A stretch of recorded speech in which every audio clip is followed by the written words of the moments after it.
Se jogarmos uma bolinha para cima, quanto tempo será que ela demora para chegar na nossa mão de novo? E outra, se um vaso de plantas cair lá de cima da janela, com qual velocidade será que ele chega ao solo?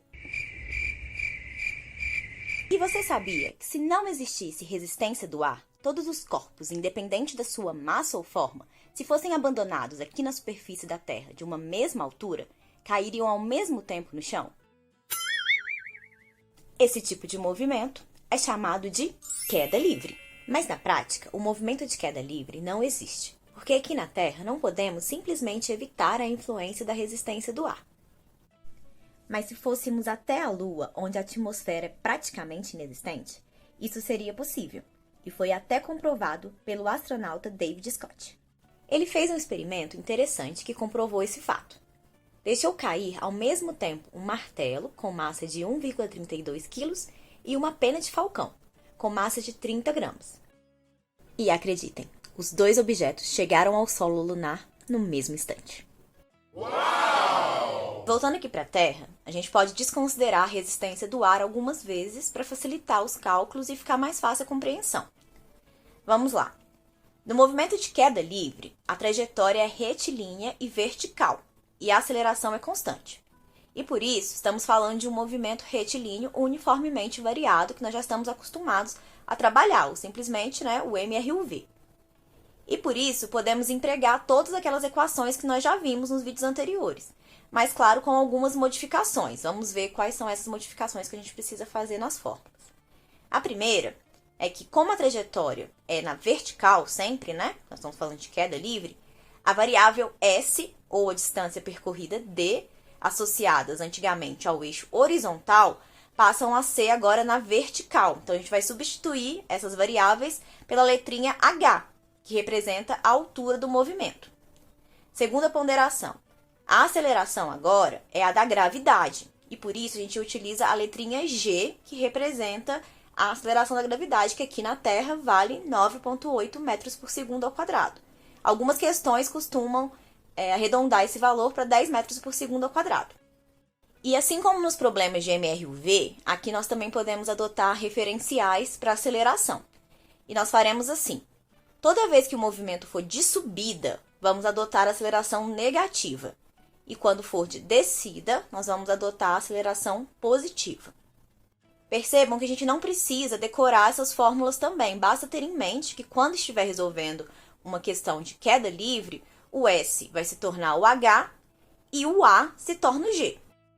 Vamos ver agora como é que fica isso tudo que a gente viu no probleminha. Vamos lá. Um corpo é abandonado de uma altura de 80 metros. Desprezando a resistência do ar e adotando G como 10 metros por segundo ao quadrado, determine A, o instante em que ele atinge o solo, e B, a velocidade com que ele atinge o solo. Lembra que eu disse para vocês em alguns vídeos anteriores aí, que o jeito mais fácil de a gente resolver questões de MRUV e de MRU é anotar todas as fórmulas que a gente conhece num cantinho e aí anotar quais são as variáveis que a gente tem e quais são aquelas que os problemas estão pedindo e olhar para as fórmulas e ver, olha, eu posso usar essa aqui não dá. Então, nós vamos fazer desse jeito, ok? Nós vamos anotar tudo que a gente tem e vamos olhar para as fórmulas e ver qual que a gente pode usar nesse caso. Pois bem, o enunciado nos deu a aceleração da gravidade, ou seja, o G. E temos também a altura, que é 80 metros, e como o corpo foi abandonado, significa que sua velocidade inicial é igual a zero. A letra A quer saber em quanto tempo, ou seja, um instante que o corpo vai atingir o solo. Por isso, a melhor equação a ser utilizada é a da posição em função do tempo, que é essa daqui. Agora a gente vai substituir os valores cuidadosamente, e lembre-se que como o objeto está caindo, a aceleração da gravidade, o G, é positivo. Então, a gente fica com a equação desse jeitinho aqui.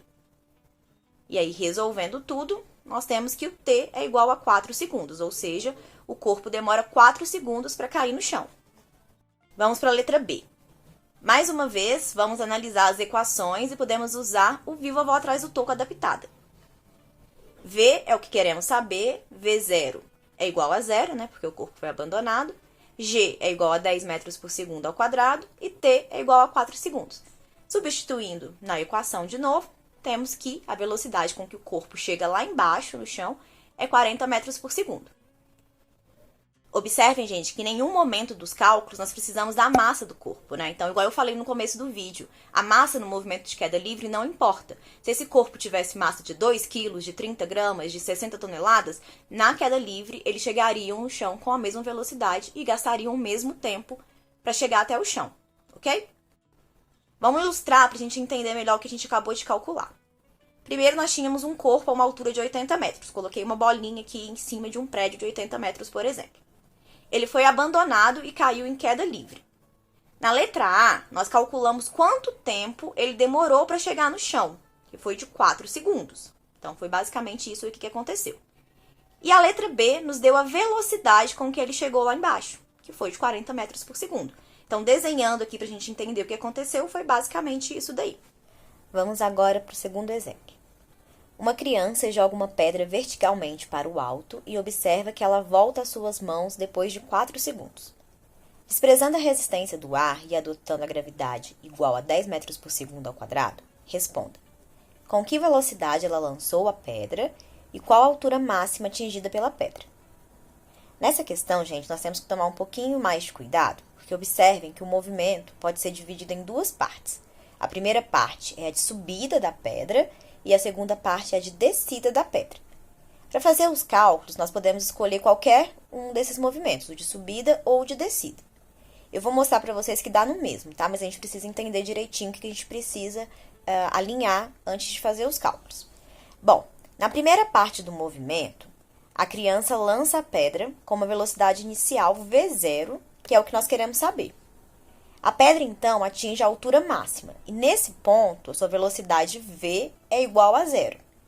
Então, depois que ela atingiu o ponto máximo, ela volta para a mão da criança, atingindo a mesma velocidade com que ela foi lançada. E todo esse trajeto leva 4 segundos para acontecer. Então, se a gente for pensar direitinho aqui, significa que a pedra levou 2 segundos para subir, atingir o ponto máximo, e 2 segundos para descer. E para realizar os cálculos, nós podemos escolher uma das partes da trajetória, a de subida ou a de descida. Eu vou fazer primeiro a trajetória de subida, que vocês vão ver que vai dar no mesmo, ok? Bom, o V0 é o que eu quero saber, né? Ou seja, a velocidade com que a pedra foi lançada. Nós sabemos que ela levou 2 segundos para chegar lá em cima, no ponto mais alto. E quando chegou no seu ponto máximo, a velocidade V é igual a 0. E como o movimento é de subida, a aceleração da gravidade é negativa, ou seja, menos 10 metros por segundo ao quadrado. Beleza? Agora, basta substituir na equação apropriada. E eu vou escolher mais uma vez aqui a bivovó atrás do toco, adaptada com o G. Então, resolvendo aqui a equação, nós chegamos que o valor V0 é igual a 20 metros por segundo, ou seja, a pedra foi lançada com uma velocidade de 20 metros por segundo. Resolvemos a questão. Pronto, agora eu só vou mostrar para vocês como é que fica se a gente escolhesse, ao invés do movimento de subida para fazer os cálculos, um movimento de descida. Tem que dar a mesma coisa. Nesse caso, é só inverter o V0 com o V e tornar o G positivo. Vamos ver como é que isso fica aqui. Primeiro, a velocidade inicial da pedra vai ser 0, ou seja, agora o nosso V0 é igual a 0. Por quê? Porque lá no ponto mais alto, onde eu estou começando a analisar o meu movimento, ela tem velocidade igual a 0. Então, por isso que o meu V0 vai ser 0. Até ela voltar a cair. E quando ela chega na mão da criança, ela foi acelerada pela aceleração da gravidade durante 2 segundos e chegou na mão da criança com a velocidade V, que seria a velocidade final, né, do movimento. E como trata-se de um movimento de descida, a aceleração da gravidade é positiva. Então, substituindo tudo isso na mesma equação que a gente usou no outro exemplo ali, a velocidade com que ela chega lá embaixo é de 20 metros por segundo, ou seja, a mesma velocidade com que ela foi lançada. Beleza? Então, tanto faz escolher tanto o movimento de subida quanto de descida. Só tem que ficar atento para o tempo, né? Porque o tempo é tanto de subida, tanto de descida. Então, a gente tem que dividir ele por 2. Agora, vamos resolver a letra B, que quer saber a altura que a pedra atingiu. E para isso, nós vamos utilizar a equação de Torricelli e vou fazer só para o movimento de subida. Lembra que dá para fazer tanto para o de subida quanto para o de descida. Só inverter o V0 com o V. Bom, então, colocando aqui os valores que nós temos na equação de Torricelli, a gente chegou que a altura máxima atingida pela pedra é de 20 metros. Beleza? Então, gente, por hoje é só. Obrigada por vocês assistirem esse vídeo até o final. E para ajudar a gente, ajudar o canal a crescer, Lembrem de deixar seu like, se vocês não forem inscritos, se inscrevam também. Então é isso.